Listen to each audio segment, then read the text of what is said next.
갈라디아서 3장 말씀, 오늘 말씀의 주제는 율법이란 무엇인가 하는 거예요. 한번 제가 여쭤볼게요. 율법은 뭐예요? 율법은 세 가지 중에 답이 있을 수도 있고 없을 수도 있는데, 한번 제가 여쭤볼 테니까 몇 번이다 하고 마음속으로만 생각하세요. 첫째, 율법은 얽매는 올무다. 둘째, 율법은 우리를 몽학선생처럼, 초등학교 교사처럼 예수님께로 이끌어가는 것이다. 세 번째, 율법은 예수님이 오실 때까지 있는 한시적인 것이다. 네 번째, 에라 모르겠다. 다섯 번째는 퀘션 마크. 자, 어느 것이 답인 것 같아요, 여러분? 한번 손 들어보기로 할까요? 손은 보이게 들지 말고 마음속으로만 드세요. 1번이다. 예, 세 분이 손을 드셨어요. 2번이다.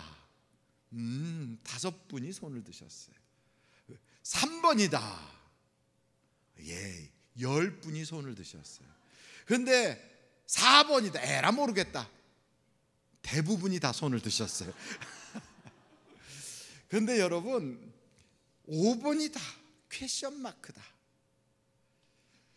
여기 1번, 2번, 3번은 나름대로 성경적인 그 배경의 그 성경 구절들이 다 있어요. 한번 여러분 성경, 오늘 갈라디아서 3장 10절 말씀 한번 먼저 보실까요? 10절 같이 한번 읽겠습니다. 시작. 무릇 율법 행위에 속한 자들은 저주 아래 있나니 기록된 바 누구든지 율법책에 기록된 대로 모든 일을 항상 행하지 아니하는 자는 저주 아래 있는 자라 하였습니다.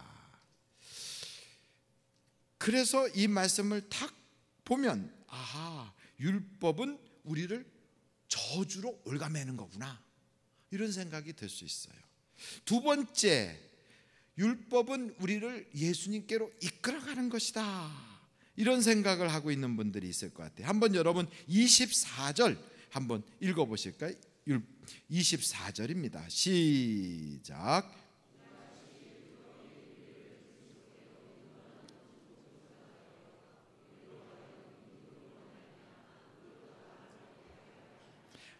율법은 우리를 그리스도께로 인도하는 초등교사로구나, 이렇게 인도자라고 하는 생각이 들 수 있어요. 세 번째, 율법은 예수님 오실 때까지만 필요한 것이다 하는 말씀이 19절 말씀 한번 읽어보실까요? 시작. 잠깐요. 같은 음성으로 또박또박 같이 읽어야지 중구난방 읽으면 안 돼. 다 같이 읽겠습니다. 시작. 그런즉 율법은 무엇이냐? 범법함으로 더하여진 것이라 천사들을 통하여 한 중보자의 손으로 베푸신 것인데 약속하신 자손이 오시기까지 있을 것이라. 그 말씀은 예수님 오실 때까지 율법이 필요하구나, 이렇게 생각할 수 있어요. 그럼 23절 한번 또 읽어보실까요? 23절 시작. 믿음이 오기 전에 우리는 율법 아래 매인 바 되고 계시될 믿음의 때까지 갇혔느니라. 그러니까 율법은 우리를 이렇게 가둬놓는 것이기도 하고, 율법은 우리를 예수님 앞으로 이끌어가는 것이기도 하고, 율법은 예수님 오실 때까지만 필요한 것이다, 이런 생각을 우리가 가질 수 있어요. 여러분, 그러면 율법은 이제 더 이상 필요 없나? 예수님 이미 오셨고 우리는 예수를 믿고 있으니까 율법은 더 이상 필요 없는 것인가요? 어떻게 생각하세요? 율법은 이제 다 폐기 처분해야 되나요? 어떤 분은 이런 얘기하는 분이 있어요. 노아 방주 시대가 되면 아담 때부터 있었던 모든 것은 끝이고, 그리고 나중에 모세 때가 딱 되면 하여간 그 이전에 있었던 건 모세 때 이미 끝난 것이고, 막 이렇게 주장하는 사람이 있어요. 예수님이 오시면 그 이전에 있었던 모든 율법과 구약 시대는 끝이고, 막 이렇게 얘기하는 사람이 있어요. 그렇게 얘기하는 사람은 세대주의고 이단이에요. 그렇게 성경을 해석하는 사람들은 신천지가 그렇게 해석해요. 왜 그렇게 해석하냐면, 그래서 이제는 교회 다니는 것도 다 소용없다. 누구에게로 와야 된다? 요한이 받아먹었던 그런 새로운 요한계시록을 받아가지고 그 7인을 띈 이긴 자가 그걸 받아먹은 그 사람에게로 와야 된다. 그러면서 자기가 새 요한이다, 자기가 보혜사다, 막 이딴 소리 해가면서 교회 다니는 거 다 안 되고, 그거는 다 이제는 새 시대가 됐으니 무너진 것이고, 율법 시대가 딱 끝나고 제사장이 끝난 것처럼 이제는 자기를 쫓아와야 된다. 이렇게 가르치기 위해서 일부러 그런 엉터리 같은 소리를 해요. 여러분, 예수님이 오시면 율법이 끝난 게 아니에요. 한번 여러분 마태복음을 찾아보시겠습니까? 마태복음 5장 17절. 마태복음 5장 17절로 18절 보겠어요. 우리 한번 다 같이 읽어보실까요? 17절로 18절 시작.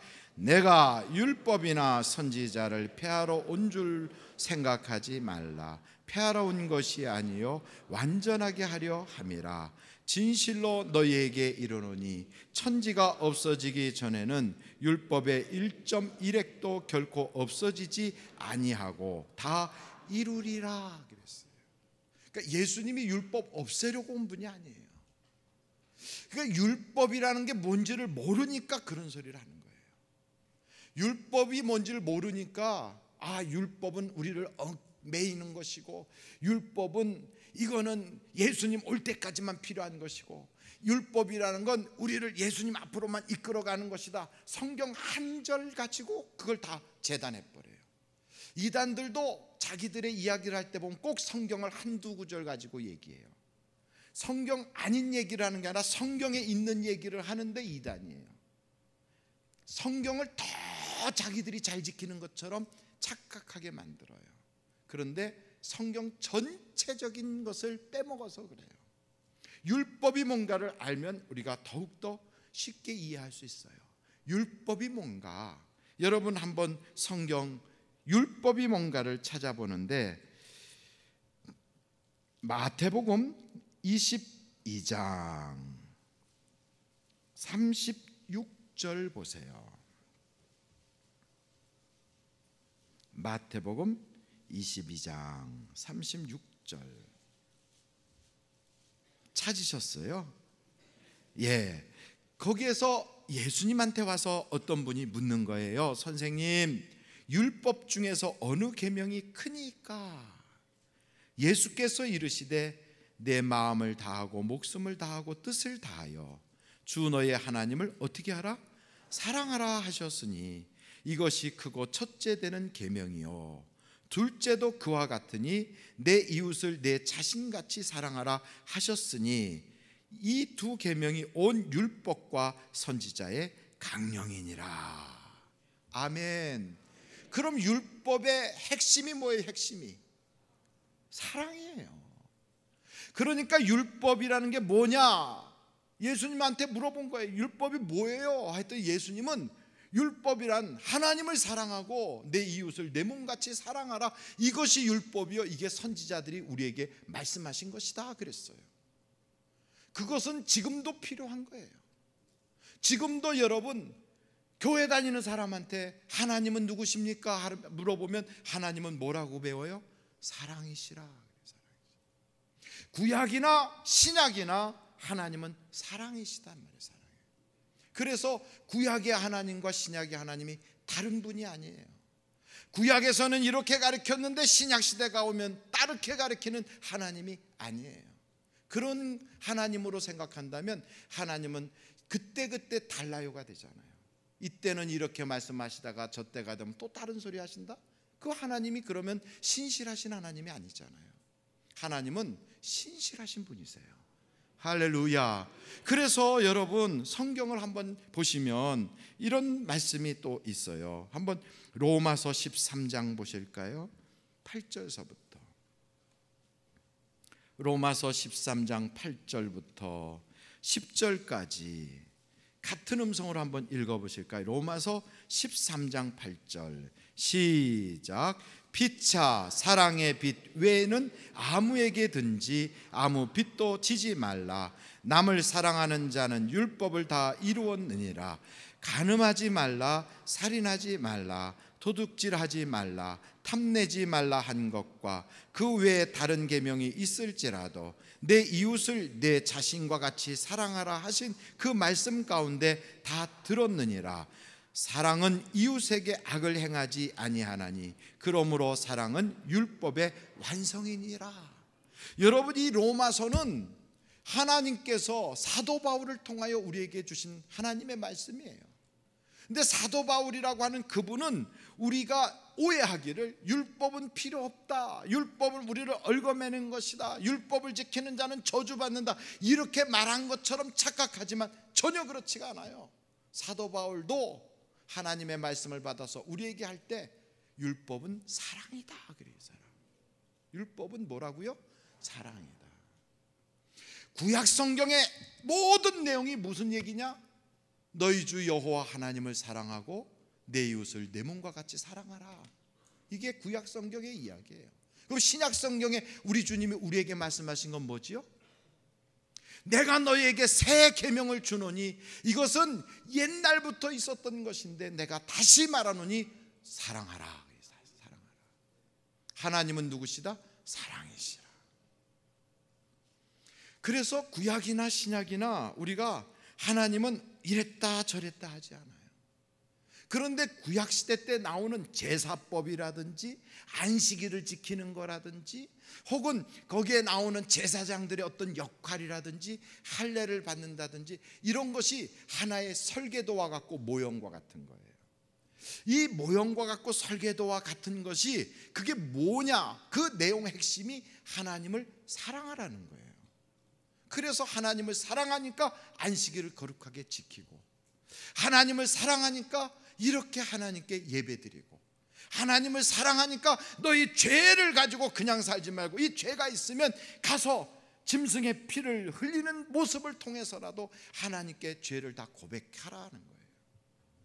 여러분, 옛날 제사법에서 우리가 놓치지 말아야 될 것은, 옛날의 제사는 양을 데리고 가든지 송아지를 가지고 가든지 소를 가지고 갔어요. 우리나라에서도 소를 키우는 사람이 소를 팔면 소가 가고 싶어서 막 흥얼흥얼 노래를 부르면서 가요? 아니면 눈물을 뚝뻑뚝뻑 흘리면서 가요? 보시지 않았잖아요. 그런데 꼭 본 것처럼 말씀하세요. 근데 저는 들었어요. 소 키우는 사람이 소를 팔게 되면 소가 벌써 안 돼요. 아, 나를 도살장으로 끌고 가는구나. 안 돼요. 그래서 벌써 소 주인이 소를 팔면 소가 눈물을 tum벙tum벙 흘린대요. 그리고 파는 차에 타고 갈 때 다른 소들이 전부 다 그 소를 쳐다본대요. 이렇게 말을 못하고 우리하고 대화가 안 될 뿐이지 알아요. 그걸 자기가 직접, 옛날에는 지금같이 소를 몇십 마리씩 키우는 게 아니고 그건 몇 마리 되지 않는 소들을 키웠잖아요. 양을 키웠잖아요. 그 양을 자기의 딸처럼 자기의 아들처럼 키우다가 내가 죄를 졌을 때 그 아들처럼 딸처럼 키우는 양을 제사장에게 데려오는 거예요. 그 제사장한테 데려왔을 때 내가 먹이고 나하고 같이 자고 내가 새끼 때 받아주고 아프면 내가 막 간호해주고 그랬던 양을 딱 세워놓고 내 죄를 고백하면, 내가 고백하는 그 현장에서 그 양이 피를 흘리며 죽어야 돼요. 그럼 여러분, 그걸 보고 있는 사람은 양 죽는 거니까 그 별거겠나 생각하지만 그렇지가 않은 거지요. 내 죄가 그 양에게 전가돼서 내 앞에서 양이 피를 흘리며 쓰러지는 모습을 보면 다시는 죄를 짓을 수가 없어. 이 죄가 이렇게 무서운 거구나를 깨닫는 거지요.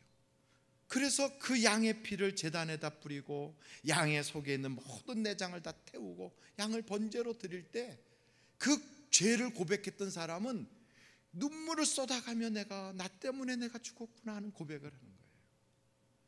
이것을 우리 주님께서 성경에 보니까 율법을 온전케 하려고 왔다는 것은 그 이후에 세월이 지나니까 사람들이 집에서부터 키우던 양을 가져오는 게 아니라 이제는 길거리에서 양을 사가지고 오니까 정이 들은 것도 아니고 그냥 한 마리 짐승을 잡는 것뿐이에요.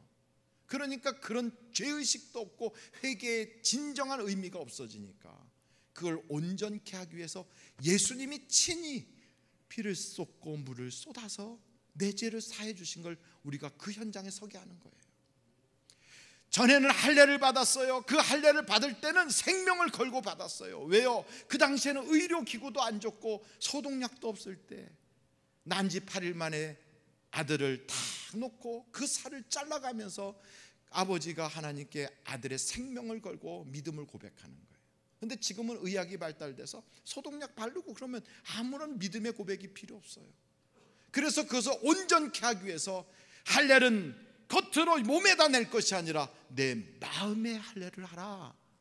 그것을 다른 말로 말하면 생명을 건 믿음을 가져라 이 말이에요. 그래서 온전케 하기 위해서 성경 여러분 로마서를 한번 보시겠습니까? 로마서 2장입니다. 로마서 2장 28절로 29절이에요. 한번 여러분 같이 28절 29절을 읽어보겠습니다. 시작. 무릇 표면적 유대인이 유대인이 아니요 표면적 육신의 할례가 아니니라. 오직 이면적 유대인이 유대인이며 할례는 마음에 할지니 영에 있고 율법 조문에 있지 아니한 것이라. 그 칭찬이 사람에게서가 아니요 다만 하나님에게서니라. 온전케 한 거예요. 온전케. 원래 그 의미, 처음에 그 할례를 주신 그 의미를 회복시키는 거예요. 처음에 우리에게 주셨던 제사라고 하는 그 의미를 회복시켜 주시는 거예요. 우리가 잊어버렸던 것을. 그래서 그것을 없앤 것이 아니라 온전케 하신 거예요. 온전케. 곧 하나님 앞에서 우리가 하나님을 사랑하고 나 자신의 죄를 고백하고 내 이웃을 사랑하는 것으로 그렇게 하는 거예요. 안식일은 뭡니까? 완전히 쉬는 거예요. 자기 집에 있는 짐승도 다 쉬게 하고 노비들도 다 쉬게 하고 주인도 쉬는 거예요. 여러분 만약에 주인만 안식일 지킨다고 쉬고 짐승은 일하게 하고 또 노비들도 일하게 한다면 그것은요 주인은 쉬지만 노비들이나 짐승들은 쉴 틈이 없잖아요. 그런데 성경에 보니까 안식일 날은 아예 불도 피지 마라, 노비들한테 이것저것 시키지 마라, 짐승도 밭도 갈지 말고 완전히 쉬게 하라. 왜 그랬을까요? 그것은요 비록 신분의 차이는 있을지라도 노비들까지 다 사랑해서 안식하게 하는 하나님의 배려예요. 짐승도 그날만큼은 쉬는 거예요. 노비들도 쉬는 거예요. 그래서 안식일은 하나님께 지키지만 실제로 가만히 보면 이웃을 사랑하는 거예요. 그것이 바로 안식일의 의미거든요. 그래서 우리가 이 성경을 가만히 보면 이 성경은 하나님이 우리를 얼마나 사랑하셨는가를 보여주는 거예요. 여러분 그래서 성경 말씀을 이렇게 보다 보면 우리가 온전해질까요? 삐딱해질까요? 온전해지는 거예요. 그래서 여러분 디모데 후서 한번 보실까요? 디모데 후서 3장입니다.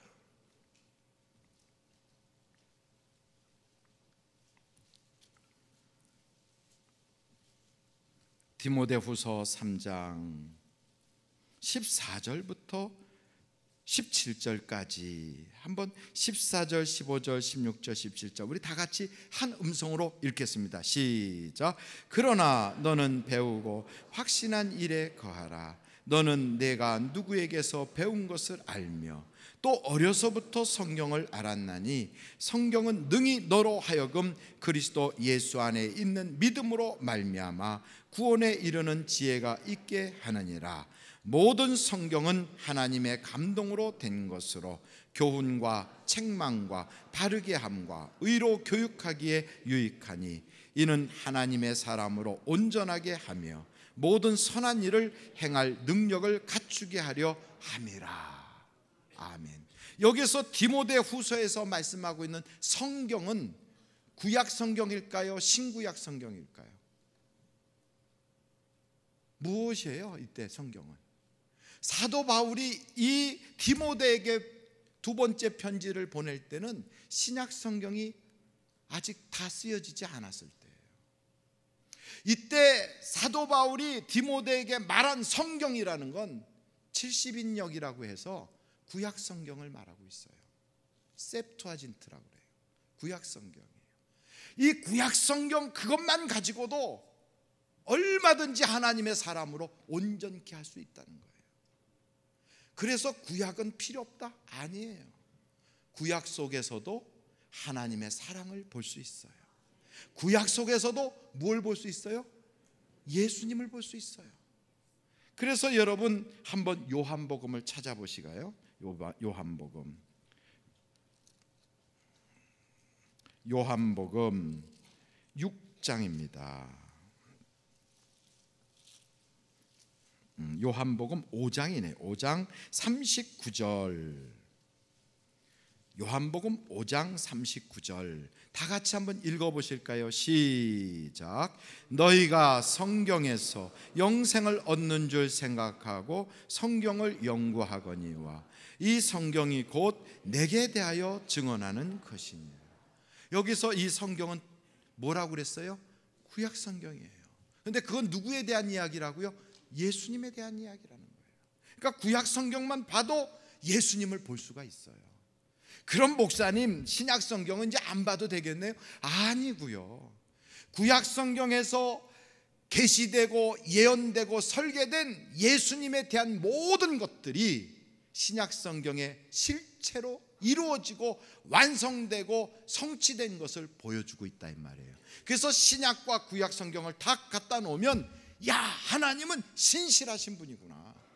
그래서 구약에서부터 신약까지 이 하나님이 단절된 것도 아니고 하나님의 말씀이 여기는 이렇게 말하고 여기는 이렇게 말하고 여기는 올무로 묶고 여기는 풀어지고 이게 아니고 구약부터 신약까지 하나님은 사랑이구나.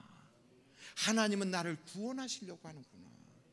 하나님은 나로 하여금 지옥 가지 않게 하려고 절대 멸망당하지 말고 하나님의 자녀답게 살으라고 하나님이 그렇게 우리에게 아브람도 보내주셨고 모세도 보내줬고 그리고 또한 이 성경 보니까 예수님도 우리에게 아들 그 하나밖에 없는 분을 보내주셨구나. 이걸 알 수 있어요. 그래서 여러분 예수 그리스도를 믿으면 하나님의 자녀가 되는 권세뿐 아니라 아브라함에게 약속한 복도 다 주시는 거예요. 이게 만약에 단절된 이야기라면 아브라함의 복을 받으려면 아브라함 시대나 있어야 되는 거예요. 왜? 모세 때 다 끊어졌다고 얘기하는 이단들의 말을 듣는다면 그렇지 않아요. 아브라함 때는 하나님이 믿음으로 의롭게 했는데 모세 때부터는 율법으로 하셨고 뭐 이딴 이상한 소리 하는 사람들 속지 마세요. 전혀 그렇지 않아요. 하나님은 어제나 오늘이나 동일하신 분이에요. 그래서 여러분들이 잘 아는 고린도전서 13장 말씀을 한번 펼쳐보시겠어요? 고린도전서 13장이에요.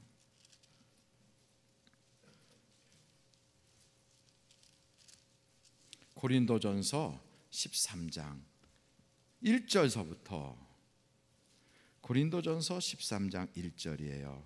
한번 1절부터 3절까지 같이 한번 읽어보실까요? 시작.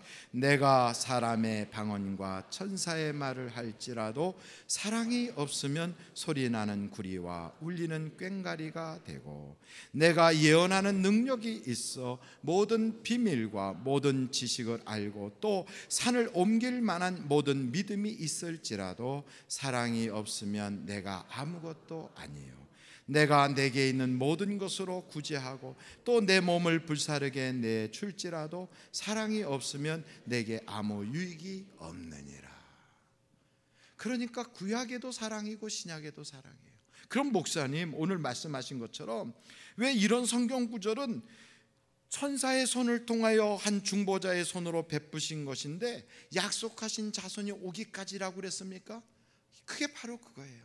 설계도를 다 그려놓으면 그 설계도는 언제까지 필요한 거냐면 건축이 완공될 때까지 필요한 거거든요. 건축이 완공되면 그럼 설계도 없애느냐? 아니에요. 건축이 완공된 다음에도 혹시나 우리가 건물을 사용하다가 어디에 하자가 있다 그러면 뭐가 필요해요? 설계도가 또 필요해요. 그것 보고 하자보수하는 거예요.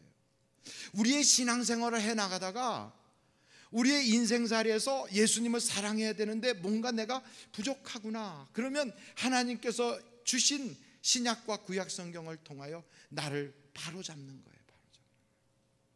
나를 교정하는 거예요. 그리고 여기에 보니까 이런 얘기가 있죠. 율법은 초등 교사와 같아서 우리를 예수님 앞으로 인도한다. 맞아요. 그래서 구약 성경의 모든 대화의 핵심은 누구에 대한 이야기라고요? 예수님에 대한 이야기. 그럼 신약 시대 때의 모든 이야기는 누구에 대한 얘기예요? 예수님에 대한 얘기예요. 신구약 성경의 모든 이야기는 누구에 대한 얘기예요? 예수님에 대한 얘기예요. 그러니까 이 성경책 덮어놓고 예수님에 대한 이야기를 하지 않고 딴소리하는 사람들은 다 거짓이에요. 거짓. 안식일의 주인도 예수님이고 율법의 마침도 예수님이고 이 땅에 보내주신다고 했던 분이 오셔서 하나님의 그 모든 계시와 예언을 성취시킨 분도 예수님이고 제사하는 그 모든 것에 확실한 우리에게 보여주신 마지막 완전한 제사는 바로 예수 그리스도를 통한 제사예요. 그래서 성경을 가만히 살펴본 예수예요. 예수. 그럼 예수님이 뭐길래 그러느냐? 예수님은 하나님이 나를 이렇게 사랑하신다는 아주 귀한 하나님이 우리에게 준 선물이에요. 얼만큼 사랑한다고요? 나는 가치가 없는 사람인 줄 알았어요. 나는 이 세상에 부모들의 실수를 통하여 이 땅에 그냥 원하지 않았는데 우연히 나온 사람인 줄 알았어요. 나는 이 세상에 어디를 가도 자랐다고 환영하고 박수치지 않는 정말 살아가기 빡빡한 세상에서 고난의 연속을 살아가는 그러한 고난의 바다 위에 떠있는 조각배 같은 존재인 줄 알았어요. 그런데 성경을 딱 보니까 그게 아니라는 거예요. 그게 아니래. 그 뭔가 봤더니 하나님께서 나를 사랑하셔서 당신에게 하나밖에 없는 아들의 생명을 주실 만큼 나를 사랑하셨다는 거예요. 쉽게 말하면 나의 생명의 가치는 예수님의 생명의 가치만큼 귀하다는 거예요. 우리가 스스로 보면 옛날 히틀러 당시에 유태인들을 죽여가지고 사람 죽으면 비누 5장 만들고 거기에다가 뭐 이것저것 해서 금리빨 하나 뽑아가지고 빼놓고 뭐 이런 정도의 가치밖에 없다고 생각했는데 아니더라, 이 말이 아니더라. 나라고 하는 존재는 천하보다 귀하더라. 왜? 예수님은 천하에 한 분이 있을까 말까는 천하보다 귀한 분이고 그분은 창조하신 창조주이기 때문에 이 세상이 감히 용납할 수 없는 위대한 분이신데 그분의 생명을 나에게 주셔서 나를 그분의 가치로 높여놓으셨다는 거예요. 이건 정말 상상할 수 없는 하나님의 사랑 아닙니까? 내가 무슨 가치가 있거나 내가 무슨 공로가 있거나 내가 그만한 대가를 지불해서 주신 게 아니라 마치 부모가 자식이 아무런 대가를 지불하지 않아도 내가 그 아이를 낳았다는 이유 때문에 내 가정에 출생한 아들이고 딸이라는 단지 그 이유 때문에 무조건 주시고 무조건 사랑하고 무조건 지켜주는 것처럼 하나님도 나는 공로 없어도 그렇게 해주시는 바로 그 대상이 됐다는 거다. 내가 뭔가를 막 노력해야만 하나님의 아들이 되고 딸이 되는 게 아니라 그냥 다 이루어 주신 그 하나님의 그 사랑을 내가 그냥 받으면 되는 거예요. 그냥 하나님이 나의 아버지가 되셨구나. 나 같은 건 자격 없는데 재벌의 자녀만 돼도 대단한데 이건 그게 아니라 만왕의 왕이신 하나님의 자녀가 됐다는 거, 이건 이 큰 사랑이 없어요. 이 세상에 이런 사랑이 어디 있습니까? 이 사랑을 어느 날 갑자기 그냥 뻥 하고 주신 게 아니라 사실은 천지 창조 때부터 하나님이 계속된 계획을 통하여 에녹을 통하여 보여주시고 아담을 통하여 보여주시고 노아를 통하여 보여주시고 아브라함을 통하여 보여주시고 모세와 여호수아와 다윗과 수많은 우리의 선인들을 통하여 보여주셨던 그 하나님의 사랑의 계획들의 그 모든 DNA가 예수 그리스도를 통하여 우리 앞에 빵 하고 주어진 거예요. 우리가 무슨 공로가 있는 게 아닌데 그 사랑을 받기만 하면 되는 거예요. 아무리 부모가 사랑한다 해도요, 자녀가 기가리고 눈가 덮어버리고 나는 사랑받지 못해 하고 나가면 그거같이 부모의 마음을 아프게 할 수가 없어요. 우리 교회 전에 지금은 그 가정이 다른 데로 가셨는데 아이가 천호동 쪽에 사는 아이였어요. 부모가 의사예요. 근데 이 아이는 수시로 가출을 해요. 가출을 해갖고 그냥 가출한 게 아니라 그 본드하는 애들하고 어울려가지고 천막 쳐놓고 그 속에서 산기슭에서 들어가고 거기서 본드를 하는 거예요. 못된 짓을 하는 거예요. 그래가지고 경찰에 잡혀가기도 숱하게 잡혀갔어요.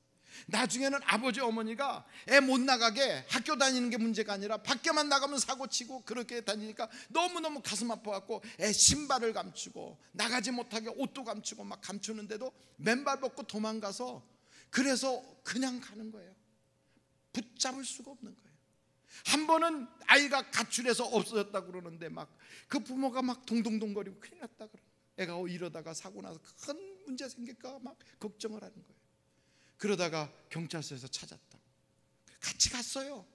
근데 그 어머니하고 아버지인데, 아버지는 한쪽에 이렇게 서서 굉장히 심각한 표정으로 서 있고, 그 어머니는 자기 아이 이름을 불러가면서 야 이 녀석아, 내가 얼마나 너를 사랑하는데 너 왜 이러는 거야? 왜 집 좋은 집 놔두고 왜 밖에 나와서 그래?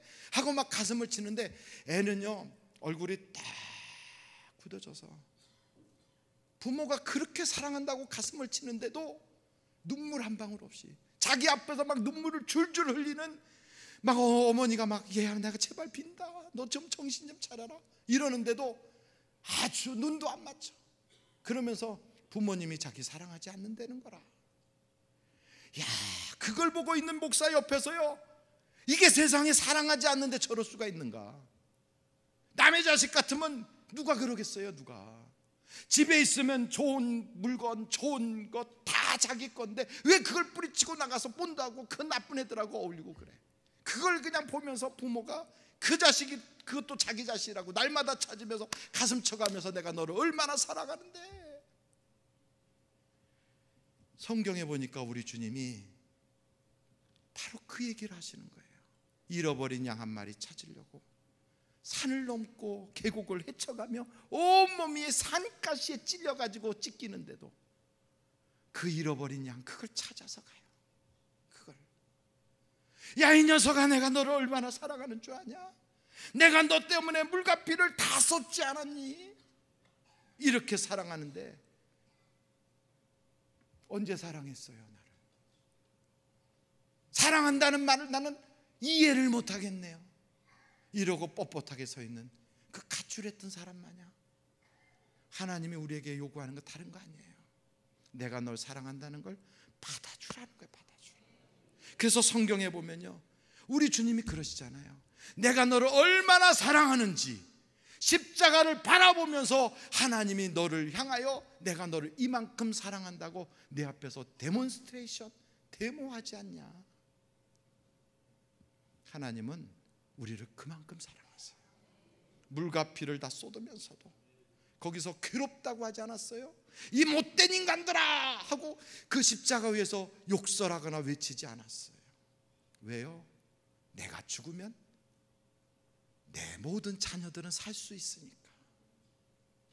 내가 피 흘리고 내가 매 맞고 내가 여기서 혀를 깨물고 여기서 내가 생명을 던지면 지옥 갈 저 사랑하는 자녀들 다 살릴 수 있으니까.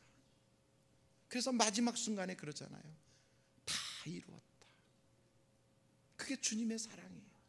근데 왜 거절하십니까? 왜 사랑받지 못한 것처럼 살아갑니까?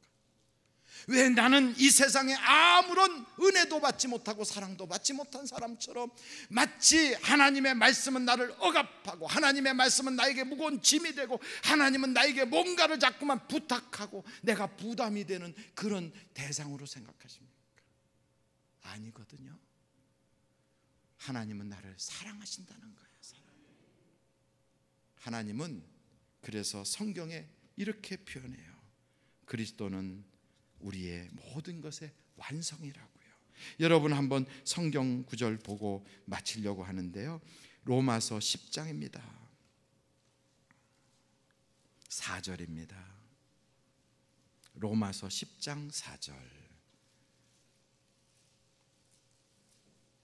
다 같이 한번 읽어보실까요? 시작. 그리스도는 모든 믿는 자에게 의를 이루기 위하여 율법의 마침이 되시니라. 아멘. 율법의 마침표가 팍 찍히는 그 마침표가 바로 예수님이세요. 그러니 율법과 예수님을 뗄래야 뗄 수가 없어요. 예수를 믿는 사람도 마찬가지로 우리는 율법에서 벗어날 수가 없어요. 율법은 하나님이 우리에게 사랑으로 주신 거예요. 그래서 여러분, 율법의 첫 번째가 뭡니까? 율법의 첫 번째가 뭐예요? 십계명의 첫 번째가 뭐냐고요. 그래서 여러분, 십계명표를 딱 성경에 아예 밖에다가 써놓으니까 이건 성경에 없는 것인 줄 알지만 십계명 딱 보면 나 외에 다른 신을 내게 두지 마라. 그거 왜 그랬을까요? 하나님이 괜히 혼자서 모든 걸 막 독차지하려고 그래? 아니고요, 우리에게 복 주시려고 그래요. 우리 사랑하셔서. 나 외에 다른 우상을 만들지 마라. 그거 만들면 우리가 저주받으니까. 내 하나님 여호와의 이름을 망령되 일컫지 마라. 하나님 이를 제대로 불러야지요. 안식일을 거룩히 지켜라. 그리고 내 부모를 공경하라. 살인하지 말라. 간음하지 말라. 도둑질하지 말라. 내 이웃에 대하여 거짓 증거하지 마라. 내 이웃의 어떤 것도 탐내지 마라. 이게 왜 그런 걸 했어요? 우리 사랑하니까. 우리 잘 살라고. 그래서 성경을 보면요, 이곳에서 하나님의 사랑이 뚝뚝 떨어져.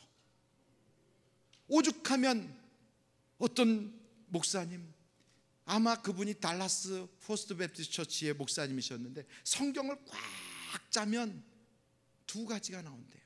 물과 피가 나오는데 그 물은 예수님의 날 사랑하시는 눈물이고, 그 피는 예수님이 날 위하여 흘리신 당신의 피라고 그래요.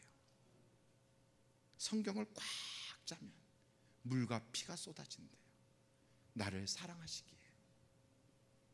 저는 우리 하늘비전교회 성도들이 그 사랑 거절하지 말고, 부모의 그 크신 사랑을 우리가 받아주면 가정에서 사랑받고 행복한 것처럼 삐딱선 타지 말고 하나님의 사랑을 누릴 수 있는 여러분 되시기를 주님의 이름으로 축원합니다.